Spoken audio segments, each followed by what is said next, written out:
WhatsApp everyone, my self Vishesh Manwadi camera. आज की इस वाले वीडियो पे मैं genesis of the battle god का चैप्टर्स को एक्सप्लेन करने वाला हूँ। आई होप आप लोगों को ये एक्सप्लेनेशन अच्छा लगेगा। तो चलिए बिना किसी देर के शुरू करते हैं आज का वीडियो। अब यहाँ पे याशा बहुत ज्यादा सीरियस हो गए केजुके को पूछ लेता है कि यहाँ पे वो क्या करने वाला है। वो सिर्फ और सिर्फ 3 तक गिनेगा, उसके अंदर ही उन सबको यहाँ पे रिप्लाई देना है। एंड फिर वो धीरे धीरे खुद के काउंटडाउन को स्टार्ट कर देता है एंड खुद के पॉइंट को डायरेक्टली केजुके के ऊपर पॉइंट करके रखता है। जब यहाँ पे केजुके काउंटडाउन खत्म होने के बाद भी कोई रिप्लाई नहीं देता, याशा तभी रिलैक्स होके केजुके को पूछ लेता है कि वो लोग फिर भी यहाँ पे आंसर नहीं देना चाहते। यहाँ पे अगर वो लोग टाइम को बाई करना चाहते हैं तो ये बिल्कुल भी उनके लिए काम में नहीं आएगा। तभी जिस पर्सन के ऊपर उसने खुद के डैगर को फेंका था उस पर्सन को पूछ लेती, वो ओडिस है ना, उसका तो ईयर्स अभी ऑलरेडी क्लॉक्ड हो गया होगा तो उसे कुछ सुनाई भी नहीं दे रहा है। वो तभी खुद के गन को ओरिस के ऊपर पॉइंट कर देता है। अब खुद के ऊपर गन पॉइंटेड देख के यहाँ पे ओरिस बहुत ज्यादा घबरा जाता है एंड वो याशा को रिक्वेस्ट करने लगता है थोड़ा सा वेट करने के लिए। बट याशा डायरेक्टली ओरिस का जो ईयर था उसके पास में शूट करके ओरिस को बुरी तरीके से इंज्योर्ड कर देता है। ओरिस तो दर्द के मारे यहाँ पे चीखने लगता है एंड उसके ईयर के पास से खून भी निकलने लगता है। अब खुद के सबॉर्डिनेट का ये हालत देख के केजुके भी यहाँ पे बहुत ज्यादा गुस्सा हो जाता है। वो तभी याशा को कहता है ठीक है, उसे समझ आ चुका है, इसके बाद वो कभी भी याशा के सामने दिखाई नहीं देगा, ये वो प्रॉमिस कर रहा है। यहाँ पे इस जॉब के लिए उसे जितना पेमेंट मिला है उसके साथ साथ वो और भी एड ऑन मनी याशा को देने के लिए तैयार है। याशा तभी केजुके को सीरियस होते हुए कहता है ये सब कुछ वो मनी के लिए नहीं कर रहा है, उसे यहाँ पे केजुके का फोन चाहिए। यहाँ पे जिस किसी ने भी केजुके को ये जॉब दिया है ना उसका कॉन्टैक्ट इन्फॉर्मेशन जरूर से केजुके के फोन में रहेगा। यहाँ पे याशा उस इन्फॉर्मेशन को ढूंढना चाहता है। केजुके भी घबराते हुए कहता है कि वो सब कुछ कर सकता है बट ये चीज वो नहीं कर सकता। तभी केजुके कहता है कि ठीक है, वो मनी को डबल करने के लिए भी तैयार है। याशा तभी कहता है शायद से अभी तक केजुके को समझ नहीं आया है खुद की सिचुएशन के बारे में। केजुके भी कहता है यहाँ पे याशा क्या कहना चाहता है, क्या यहाँ पे याशा को पता है कि असली क्लाइंट कौन है। याशा तभी डायरेक्टली केजुके को कहता है ऑफ कोर्स उसे पता है, वो 7 स्टार सोसाइटी से ही इस टास्क को एक्वायर किया है ना। केजुके तो बहुत ज्यादा हैरान हो जाता है एंड याशा को पूछ लेता है कि उसे कैसे उनके बारे में पता है। बट यहाँ पे अगर याशा को ये सब कुछ के बारे में पता है फिर भी वो इस तरीके का काम कर रहा है। 7 स्टार सोसाइटी के जितने सारे लोग हैं ना उनको याशा खुद के दम पे यहाँ पे हैंडल नहीं कर सकता। यहाँ पे अगर याशा उनके साथ मिस करता है तो वो पूरे के पूरे स्टेट को खुद का एनिमी बना लेगा। 7 स्टार सोसाइटी ऑलरेडी पूरे के पूरे मीडिया एंड पॉलिटिक्स को यहाँ पे कंट्रोल करते हैं। उनके पास एनॉर्मस वेल्थ है जिसको वो ये सारे कामों को करने के लिए डिस्पोजल भी कर सकते हैं। इवन उनका जो प्रेसिडेंट है ना वो भी 7 स्टार सोसाइटी के लिए एक पॉन है। कोई भी 7 स्टार सोसाइटी के अगेंस्ट में यहाँ पे खड़ा होने का हिम्मत भी नहीं करता है। स्पेशली यहाँ पे अगर याशा यूगो मिजोकामी के ऊपर हाथ उठाने का भी कोशिश करता है तो उसका हालत तो बहुत ज्यादा बुरा होने वाला है। यहाँ पे उसे खुद के रिवेंज का जो सोच है उसे तो छोड़ना ही पड़ेगा बट उसके साथ साथ उसे ओवरसीज में जाके छुप के रहना पड़ेगा खुद के लाइफ टाइम तक। स्टिल वो भी उसके सेफ्टी का गारंटी नहीं दे सकता। तभी केजुके याशा को कहता है वो खुद का एक स्किल्ड डॉक्टर को पहचानता है जो याशा के फेस को चेंज करने में उसे हेल्प कर सकता है। याशा तो ये सारे बातों को सुन के बहुत ज्यादा बोर्ड हो जाता है एंड केजुके को कहता है वो उसके एडवाइस को यहाँ पे अप्रिशिएट कर रहा है बट ये कोई डील या फिर कोलैबोरेशन नहीं है। यहाँ पे केजुके के पास सिर्फ एक ही ऑप्शन बचा हुआ है, उसे याशा को खुद का फोन को हैंड ओवर कर देना चाहिए या फिर यहाँ पे केजुके भी खुद के ईयर्स को खोना चाहता है उस तरीके से। याशा तो खुद के गन को डायरेक्टली केजुके के ईयर के पास में पॉइंट करके रख देता है एंड केजुके को यहाँ पे वार्न करने लगता है। वो यहाँ पे बहुत ज्यादा सीरियस था, वो कंप्लीटली केजुके को यहाँ पे डराने का कोशिश करता है। वो ये केजुके को पूछ लेता है कि अभी वो क्या करना चाहता है, क्या वो चाहता है कि याशा यहाँ पे उसके ईयर्स एंड आईज को क्लीन अप करे उसके लिए। फाइनली कुछ मोमेंट बाद हम लोग केजुके एंड उसके सबऑर्डिनेट्स को वहां से भागते हुए देखते हैं। वो बहुत ज्यादा डरा हुआ था एंड सोच रहा था कि ये लड़का असलियत पे कौन था। यहाँ पे वो खुद के लाइफ को लेके बेयरली उस सिचुएशन से एस्केप कर पाया था बट अभी जो मेन प्रॉब्लम है वो ये है कि उस लड़के ने उनके सारे के सारे इंफॉर्मेशन को उनसे चुरा लिया है। अगर ये बात यहाँ पे बाहर में फैल गया तो उनका हालत तो अभी सोसाइटी के अंदर बहुत ज्यादा बुरा होने वाला है। तभी एक सबऑर्डिनेट केजुके को पूछ लेते कि वो लोग अभी क्या करेंगे। सिचुएशन को देख के ऐसा ही लग रहा है उन्हें खुद के हायर अप्स को सारा का सारा चीजें हॉनेस्टली बता देना चाहिए। केजुके तभी खुद के सबऑर्डिनेट के ऊपर गुस्सा होते हुए कहता है क्या वो यहाँ पे बेवकूफ है, वो क्या यहाँ पे मरना चाहता है। एक और सबऑर्डिनेट तब यहाँ पे केजुके को कहता है कि अगर वो लोग इन सारी चीजों को रिपोर्ट करेंगे भी फिर भी उनके पास दिखाने के लिए कोई भी चीज नहीं रहेगा। केजुके तभी बाकी सबको पूछ लेता है ये एक हॉटबेडेड एरिया है ना डिटेक्टिव एजेंसीज के लिए, आजकल तो ये कॉन्फ्लिक्ट एंड एम्बुशेस कॉमन बात है। सो उन्हें सिर्फ खुद के हायर अप्स को ये झूठ कहना है कि उन सारे डिटेक्टिव्स ने उनके ऊपर एम्बुश किया था एंड यहाँ पे वो और इसका जो वुंड है उसे एक एविडेंस की तरह सर्व करेगा। एक और सबऑर्डिनेट तभी यहाँ पे केजुके को पूछ लेता है कि क्या वो लोग उनके लिए कवर अप करेंगे। केजुके कहता है कि ऑफ कोर्स वो सारे डिटेक्टिव्स उनके लिए कवर अप तो नहीं करेंगे, तो फिर उन्हें उन सारे के सारे डिटेक्टिव्स को ही मार डालना पड़ेगा। इस तरीके से कोई भी उनके अगेंस्ट में टेस्टिफाई देने के लिए रहेगा ही नहीं। आफ्टर ऑल उनका ये जो वर्ल्ड है ना ये तो सर्वाइवल ऑफ फिटेस्ट के ऊपर ही टिका हुआ है। जो वीक्स रहते हैं उनको ऑपरेस्ट किया जाता है और सिर्फ जो ताकतवर होते हैं उनके पास ही राइट्स रहता है इस वर्ल्ड को चलाने का। याशा तभी केजुके के फोन को लेके सारा का सारा जो इन्फॉर्मेशन था उसे देखने लगता है। फाइनली हम लोग मॉर्निंग पे एक हॉस्पिटल के अंदर 7 एग्जामिनेशन रूम में याशा को देख पाते हैं जो एक डॉक्टर के पास गया था। वो डॉक्टर याशा को यहाँ पे पूछ लेता है कि क्या उसके पास कोई क्रॉनिक इलनेस है, बिकॉज इस तरीके का बॉडी को लेके भी वो बहुत अच्छे तरीके से चल फिर पा रहा है। याशा तभी डॉक्टर को पूछ लेता है कि हाई स्कूल में वो एक बार बुखार तो हुआ था बट क्या उसके बॉडी का सिचुएशन इतना बुरा है। तभी वो डॉक्टर यहाँ पे कहती है कि सारे के सारे एग्जामिनेशन रिपोर्ट्स को देखने के बाद डॉक्टर को ऐसा लग रहा है कि उसका ये जो बॉडी है ना ये बहुत ज्यादा स्ट्रेंज है, बिकॉज सारे रिपोर्ट्स का जो रिजल्ट यहाँ पे यही बता रहा है कि याशा भी खुद के 60s या फिर खुद के 70s में है। याशा भी मजाक करते हुए डॉक्टर को कहता है कि हाँ अक्सर कुछ लोग उसे ताना जरूर से मारते हैं कि वो बहुत ज्यादा बूढ़ा दिखता है। डॉक्टर भी परेशान होते हुए याशा को कहता है कि उसका ये जो सिचुएशन है ना ये अच्छा तो नहीं है। डॉक्टर भी याशा को कहता है कि यहाँ पे अगर वो फाइट करता है एंड किसी को पंच मारने का कोशिश भी करता है तो यहाँ पे उसके ओपोनेंट का मुंह नहीं टूटेगा, यहाँ पे उसका हाथ टूट जाएगा। याशा भी तभी यहाँ पे डॉक्टर को पूछते क्या यहाँ पे डॉक्टर ये कहना चाहते कि याशा को फाइट नहीं करना चाहिए। डॉक्टर भी यहाँ पे कहते हैं याशा का जो लेफ्ट लंग है ना वहाँ पे सीवियर एम्फीसीमा उन्हें नोटिस हुआ है, वहाँ पे एक suspicious chronic obstructive pulmonary disease भी रिपोर्ट में यहाँ पे दिखाई दे रहा है। याशा का जो मेमोरीज है ना वो भी सिग्निफिकेंटली इम्पेयर किया गया है। याशा भी खुद के दिमाग में सोचता है कि सच में वो डिटेक्टिव काम का जरूर से था, वो बहुत ज्यादा हैवर्डली सर ट्रिवियल इन्फॉर्मेशंस को बिट बाय बिट गैदर तो कर रहा था। उसका ये जो ट्रेडिंग है ना वो भी ऑलरेडी उसके फाइनल स्टेज में आ चुका है, तो ये परफेक्ट टाइम है इन सारे लोगों को डिसीव करने का। याशा तभी यहाँ पे सोचते हुए कहता है कि इसी वजह से तो वो इस 7 स्टार सोसाइटी के एक हॉस्पिटल में आया है जिससे वो उन सारे 7 स्टार सोसाइटी के बास्टर्ड्स को डिसीव कर पाए। यहाँ पे अभी सिर्फ और सिर्फ याशा इंतजार कर रहा है उन सारे लोगों का कि कब वो याशा के इस बिछाए हुए ट्रैप में फंस जाएंगे। तभी हम लोग 7 स्टार सोसाइटी के एक मेंबर को देख पाते हैं जो एक टाइप का रिपोर्ट को लेके खुद के बाकी सारे सबऑर्डिनेट्स के पास आ जाता है। वो बाकी सबको बुलाते हुए कहता है कि टाइम आ चुका है उनके इस मीटिंग को स्टार्ट करने का। वो तभी बाकी सबको पूछ लेते हैं कि उनके बाकी मेंबर्स अभी कहाँ पे है। एक लड़की तभी यहाँ पे कहती है कि युवो का खुद का कोई पर्सनल काम है, इसी वजह से वो उस काम को करने के लिए गया है एंड साकी का जो ट्रॉमा है ना वो और भी ज्यादा वर्सन हो चुका है, तो वो इस वाले मीटिंग को तो अटेंड नहीं कर सकती एंड काजुकी गया है के को रिपोर्ट करने के लिए। अब ये रेड हेयर लड़की यहाँ पे मजाक उड़ाते हुए कहता है कि ये जो मीटिंग है ये तो एक कॉलेज ग्रुप के प्रोजेक्ट के जैसा उनको लग रहा है। एक और मेंबर तभी यहाँ पे कहता है कि सिर्फ एक सिंगल थक के लिए यहाँ पे इतना बड़ा फर्स क्रिएट हो चुका है। तभी वो मेंबर यहाँ पे खुद के सबऑर्डिनेट्स को कहता है कि केन यागामोटो यानी कि याशा के बारे में उसे कुछ इन्फॉर्मेशन को यहाँ पे डिस्कस करना है। उनके ही एक कंट्रोल हॉस्पिटल में याशा आज ही के दिन एक हेल्थ चेकअप किया था एंड ये उनका रिजल्ट उन्हें उस हॉस्पिटल से मिला है। अब इस हेल्थ रिपोर्ट को यहाँ पे वो सब ध्यान से देखने लगता है। तो रेड हेयर लड़की थी वो यहाँ पे बाकी दोनों को पूछ लेते हैं ये क्या है, उसे तो देखने से ऐसा बिल्कुल नहीं लग रहा था कि वो कोई क्रिटिकल पेशेंट है। तभी वो आदमी भी यहाँ पे हंसते हुए कहता है कि क्लियरली इस रिपोर्ट में दिखाई दे रहा है याशा उस वाले बैटलफील्ड पे बस एक्सीडेंट में इंज्योर्ड तो हुआ था। अब वो पर्सन भी बाकी दोनों को कहता है कि जैसा उनको अभी समझ आ चुका है ये करेक्ट टाइम है उनके स्ट्राइक को याशा के ऊपर देने का, बट अभी प्रॉब्लम यही है कि उन्हें नहीं पता याशा का एग्जैक्ट लोकेशन कहाँ पे है। बट एक बात श्योर है याशा ने फिर से खुद के यूनिवर्सिटी में एप्लीकेशन दिया है।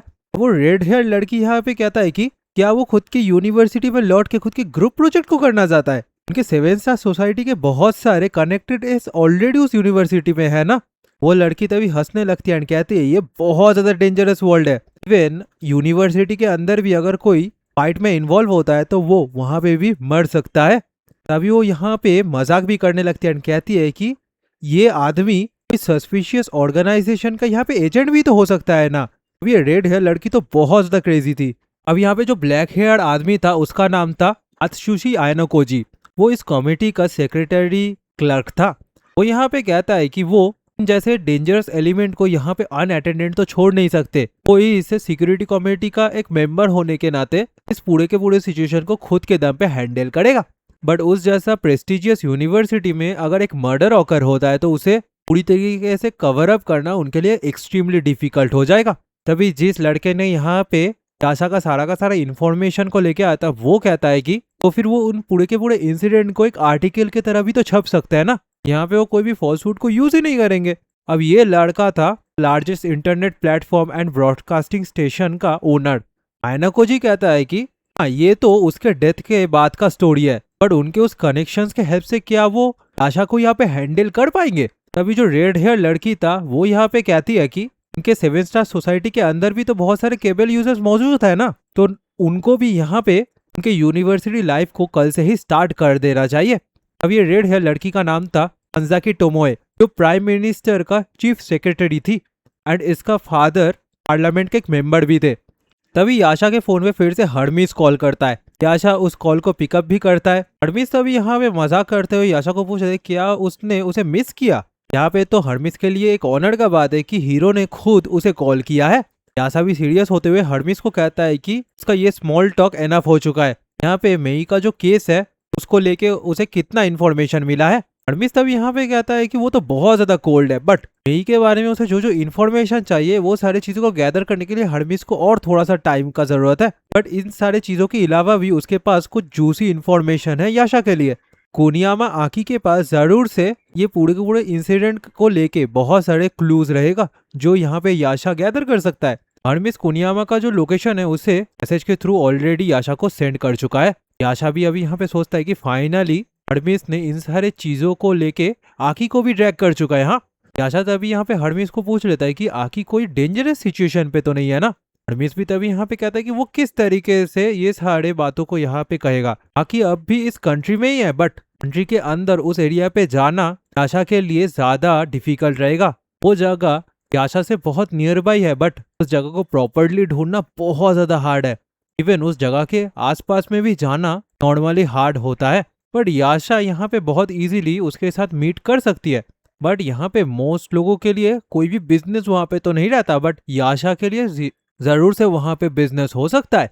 अब याशा तो ये सारे बातों को सुन के सोच में पड़ जाता है। वो यहाँ पे हर्मिस को नर्ड होते हुए कहता है कि वो यहाँ पे लास्ट में क्या बताना चाहता था।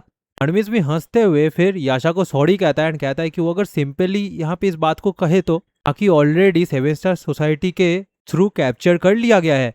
अब इस बात को सुन के यहाँ पे याशा तो थोड़ा सा परेशान हो जाता है एंड कहता है कि 7 स्टार सोसाइटी के थ्रू कैप्चर किया गया है। हाँ, इस बात को सुनते ही डायरेक्टली याशा खुद के फोन को फेंक देता है एंड वहां से जाने लगता है। हर्मिस भी यहाँ पे हाँ हाँ कहते हुए कहता है कि वो डेस्परेटली खुद के डेथ की तरफ ही यहाँ पे भागते हुए जा रहा है। हाँ ठीक है, उसे इसी तरीके से भागना चाहिए, एक ना एक टाइम पे तो वो खुद के ब्रीथ को खोएगा ही। अब याशा तो बहुत ज्यादा सीरियसली भागते हुए खुद के डेजिग्नेटेड लोकेशन की तरफ जाने लगता है। फिर हम लोग देख पाते हैं कि केजुके डायरेक्टली मिजुकामी को कॉल कर देता है एंड उनको सारा का सारा जो इन्फॉर्मेशन था ना वो सब कुछ को देते हुए कहता है कि उसके टीम ने ऑलरेडी उस थक का जो लोकेशन था उसे खो दिया है। उसके भी ऊपर से एक एजेंसी ने अचानक से उनके ऊपर एम्बुश किया था। मिजुकामी तभी यहाँ पे सीरियस होते हुए कहता है कि क्या उसे और ज्यादा लोगों का जरूरत है। तभी मिजुकामी यहाँ पे खुद के डॉक्टर को कहता है कि ऑलरेडी यहाँ पे वो बहुत ज्यादा शॉर्ट ऑन स्टाफ है, सो उसे और ज्यादा आदमियों की जरूरत जरूर है। यहाँ पे उनका हालत अभी ऐसा हो चुका है कि उन्हें उस डॉक्टर के एक्सीलेंट गार्ड्स को यहाँ पे हायर करना पड़ रहा है। तो यहाँ पे अगर वो यहाँ पे अनफॉर्चुनेटली कोई एक्सीडेंट की वजह से मारा जाता है तो उसके खुद के गार्ड का जरूरत तो नहीं पड़ेगा ना। अब यहाँ पे मिजुकामी उस वाले डॉक्टर को वार्न करने लगता है। तभी ये सारे बातों को करके यहाँ पे मिजुकामी खुद के कॉल को काट देता है। कॉल को काटते हुए तभी यहाँ पे कहता है कि वो उन सारे लोगों को बिल्कुल भी पसंद नहीं करता जो खुद के प्लेस को यहाँ पे नहीं जानता इस वर्ल्ड पे। यहाँ पे मिजुकामी वो सारे एस्केप गुड्स के बारे में सोच के तो बहुत ज्यादा गुस्सा पहले से ही था, बट अभी वो सारे लोग भी उनके सामने आ चुका है जिसे वो मरा हुआ अब तक समझ रहा था। यानी कि यहाँ पे मिजुकामी याशा के बारे में बात कर रहा है।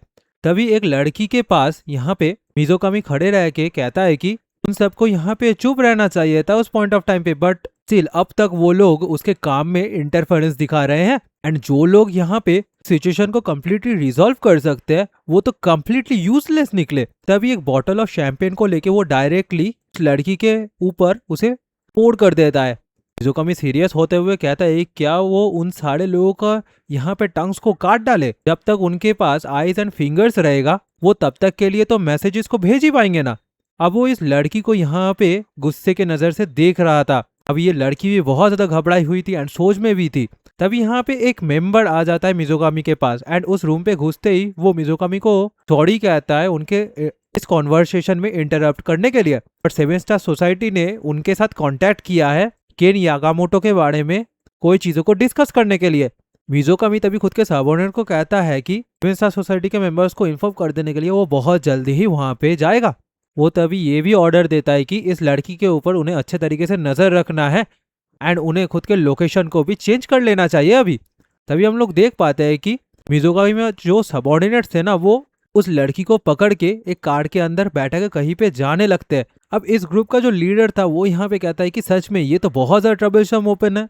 यहाँ पे अगर ये लड़की ठीक तरीके से डिकॉय बन के काम को करती तो यहाँ पे उसे इस लड़की को इतने बुरी तरीके से ट्रीट नहीं करना पड़ता। तभी वहां पे याशा आ जाता है एंड उस लड़के एंड बाकी सबको पूछते कि वो लोग यहाँ पे क्या कर रहे हैं। तभी वो लड़की यहाँ पे याशा को पहचान जाती है एंड कहती है कि केनकुन वो यहाँ पे क्या कर रहा है। अब जो लीडर था इस ग्रुप का वो तो बहुत ज्यादा सीरियस होते हुए याशा को पूछ रहे थे कि वो कौन है।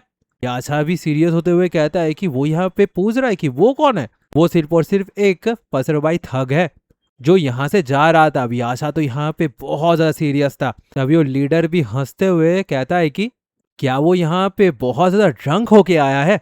यहाँ पे अगर वो मरना नहीं चाहता तो उसे जल्दी से जल्दी यहाँ से चले जाना चाहिए। बट यहाँ पे वो लीडर कुछ कह पाता उससे पहले ही याशा बहुत ज्यादा स्पीड से उस लीडर के फेस को खुद के हाथ से ग्रैब कर लेता है एंड उससे इतने ज्यादा जोर से धक्का देता है कि वो बहुत ज्यादा दूर जाके एक दीवार के साथ टकराता है।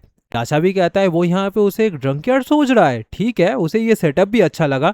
याशा कह देता है कि ठीक है उन्हें तब तक ड्रिंक करना चाहिए जब तक वो अपने आप ही ना कोलैप्स हो जाए। क्या यहाँ पे जैसा एक डेड ड्रंक पर्सन उसके लिए कोई ट्रबल को यहाँ पे क्रिएट कर पाएगा? अब बाकी जो दो सबऑर्डिनेट्स थे वो तो ये चीज को देख के बहुत ज्यादा घबरा जाता है। बट तभी एक सबऑर्डिनेट यहाँ पे याशा की तरफ गुस्से में आते हुए कहता है कि वो यहाँ पे उसे नहीं छोड़ेगा। वो तभी याशा के ऊपर अटैक करने का कोशिश करता है। याशा तो बहुत आसानी से उस पंच को डॉज भी कर लेता है एंड उसके हाथ को भी पकड़ लेता है। वो तभी उस पर्सन को पूछता है कि उसका ये जो करंट सिचुएशन है वो कैसा है एंड उस वाले पर्सन को यहाँ पे वो डायरेक्टली उस कार के ऊपर फेंक देता है। उस कार के ऊपर गिरने की वजह से वो पर्सन भी बहुत ज्यादा इंजर्ड हो गया था। तभी जो ऑरेंज हेयर लड़का था वो गुस्से में डायरेक्टली याशा के ऊपर एक नाइफ से स्टैब करने का कोशिश करता है। बट याशा तो खुद के मूवमेंट से इजीली उस वाले अटैक को भी बहुत आसानी से डॉज कर लेता है। वो आदमी भी यहाँ पे समझ गया था कि ये तो उसके लिए बहुत बुरा सिचुएशन है। तभी याशा उसके भी सिर को पकड़ता है, डायरेक्टली सिर को कार का जो बॉनेट एंड हेडलाइट था उसके ऊपर पटक देता है। याशा तभी यहाँ पे कहता है इवन दो वो सबके सब ड्रंकन है बट फिर भी उन्हें खुद के कॉमरेड के ऊपर इस तरीके से हिट तो नहीं करना चाहिए ना। यहाँ पे वो खुद के कार को खुद ही के हेड से रैम कर रहा है। सच में ड्रिंकिंग तो उनके लिए एक बहुत बुरा हैबिट बन चुका है। ये जो कार है ये तो बहुत ज्यादा एक्सपेंसिव है ना। अब याशा ने इस वाले लड़के को इतने बुरी तरीके से पीटा था कि उसकी मुंह एंड नाक से दो खून निकलने लगता है। याशा तभी उस लड़के को कहता है कि हाँ उसे अब समझ आ चुका है यहाँ पे अगर वो लोग इतना ज्यादा ड्रंक रहते हैं तो उन्हें कोई काम ना करके डायरेक्टली सो जाना चाहिए।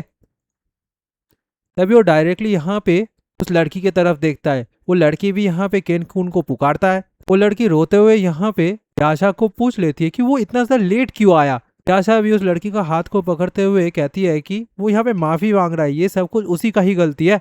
अब इस लड़की ने उनका जो नॉर्थ का नेबरिंग कंट्री है वहां पे एस्केप कर चुकी थी। याशा भी कहते है क्या? तभी ये लड़की यहाँ पे कहती है कि उसने मिज़ुकामी के मुंह से सुना था उसका सिस्टर नॉर्दर्न नेबर पे ऑलरेडी एस्केप करके चला गया है एंड इस वजह से मिज़ुकामी अभी थोड़ा सा ट्रबलसम सिचुएशन पे है। साकी सान ये पूरे के पूरे चीज को स्लाइड तो जाने नहीं देगी। मिज़ुकामी तब बहुत ज्यादा गुस्से में था। वो यहाँ पे कहता है कि उसने ऑलरेडी उस लड़की के पेरेंट्स को टेक केयर कर लिया था बट ये लड़की उनके लिए और ज्यादा ट्रबल क्रिएट किया है। अब यहाँ पे मिज़ोकामी खुद के सारे गुस्से को आकी के ऊपर उस टाइम पे दिखाने लगता है। वो यहाँ पे कहता है कि अगर आकी कोई भी एक्सक्यूज बना के उस लड़की को एक और दिन के लिए हेल्ड करके रख पाता तो आगीमोटो फैमिली का जो प्रॉब्लम्स है ना वो सब कुछ वो लोग ऑलरेडी सॉल्व कर देते। याशा भी तभी सोचते हुए समझ पाता है कि फिर 7 स्टार सोसाइटी के मेंबर्स ने ही उसके फादर एंड मदर को मारा है। हाँ, याशा तभी आकी को कहता है कि ठीक है, बट एटलीस्ट आकी को अभी कोई एक सेफ प्लेस पे चले जाना चाहिए। आकी कहता है कि नहीं, अभी टाइम नहीं है। आकी का मॉम ऑलरेडी यहाँ पे 7 स्टार सोसाइटी के थ्रू कैप्चर कर ली गई है एंड वो अभी एक हॉस्टेज है। 7 स्टार सोसाइटी के लोगों ने उनके ही कंट्रोल्ड एक हॉस्पिटल में आकी के मॉम को यहाँ पे एडमिट करके रखा है फोर्सिबली। याशा अभी यहाँ पे आकी को कहता है ठीक है, उसे सिचुएशन समझ आ चुका है। याशा यहाँ पे आकी को प्रॉमिस कर रहा है कि एक दिन वो जरूर से आकी के मॉम को यहाँ पे रेस्क्यू करेगा। आकी भी तभी रोते हुए हंसने लगती है एंड कहती है कि वो अभी ठीक है, अब तक वो 7 स्टार सोसाइटी के साथ है, कोई भी और ऑर्गेनाइजेशन उसके ऊपर टारगेट नहीं करेगा। बट यहाँ पे वो याशा यानी कि केन-कुन के लिए ज्यादा वरीड फील कर रही है। याशा भी यहाँ पे थोड़ा सा सोचता है एंड कहता है कि उसे अभी अगर पास्ट का बातें याद करना है तो वो उसे याद आया कि उस दिन पहले ही ऐसा था ना कि आकी एंड मेई इनोसेंटली एक साथ एक दूसरे के साथ यहाँ पे खेल रहे थे। वो लोग कब इतना ज्यादा ग्रोन अप हो चुके हैं। आकी भी यहाँ पे केन को कहता है कि वो किस बारे में बात कर रहा है एंड उससे ज्यादा इम्पोर्टेंट बात यह है कि वो लोग अभी क्या करेंगे। याशा कहता है कि अभी के लिए उसे और भी बहुत सारी चीज़ों को इन्वेस्टिगेट करना पड़ेगा एंड उसे और भी कुछ लोगों के साथ मुलाकात भी करना पड़ेगा। इसी वजह से यहाँ पे याशा ने डिसाइड किया है कि वो फिर से यूनिवर्सिटी में री एनरोल्ड होगा। अब उस यूनिवर्सिटी में तब भी 7 स्टार सोसाइटी के बहुत सारे डेंजरस लोग ऑलरेडी मौजूद थे। आज का ये वाला एक्सप्लेनेशन का मैं यहीं पे कर रहा हूँ। आई होप आप लोगों को ये एक्सप्लेनेशन अच्छा लगा। बाद वाले टाइम पे इसी तरीके का एक्सप्लेनेशन मेरे चैनल पे सुनने के लिए प्लीज चैनल को सब्सक्राइब कीजिए एंड उसी के साथ साथ नोटिफिकेशन बेल को भी दबा दीजिए। एंड अगर आपको ये वीडियो अच्छा लगा तो प्लीज लाइक बटन को भी दबा दीजिए। तो यही कहते हुए thank you for watching, thank you for listening, see you soon next time, good bye.